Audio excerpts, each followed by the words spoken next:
High TikTok guys, সবাই কেমন আছেন? আশা করি সবাই ভালো আছেন। আপনাদের তো আমি ভালো আছি। আমি আসছি বেতিল বেরিবাদে এইখানে দেখার জন্য। আসলে এখানে এত সুন্দর পরিবেশ, দুই চতুর্পাশে পানি, মাঝখানে একটা বেরিবাদ, সেটা আপনারা দেখতে পাচ্ছেন। দেখতে অনেক সুন্দর। এবং এটা হলো সেই যমুনা নদী, যে নদীর মাঝখানে এইখানে একটা বাঁধ আছে, যে এখানে অনেক সময় অনেক মেয়ে ছেলেরা সবাই ঘুরতে আসে। আপনারা আসতে পারেন। এই দেখেন একটু সুন্দর পরিবেশ। এখানে আসলে সকালবেলা লোকজন খুব কম থাকে।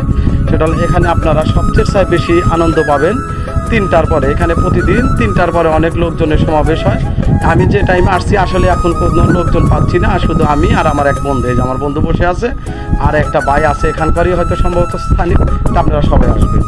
আপনারা যারা টিকটক বানাতে ইচ্ছুক তারা এখানে আসবেন। এখানে সুন্দর প্লেস। এখানে এসে আপনারা সবাই মনের ফুর্তি মতো ভিডিও বানাইতে পারবেন। এবং আমাদের সিরাজগঞ্জ বেলকুচি থানা ইনাদপুর বেরিবাদের যা ভিউ, ছাড়লেই ফর ইউ। আপনারা যে অবস্থায় থাকেন না কেন, যখনই সময় পাবেন তখনই এখানে আসবেন। সবাইকে ধন্যবাদ।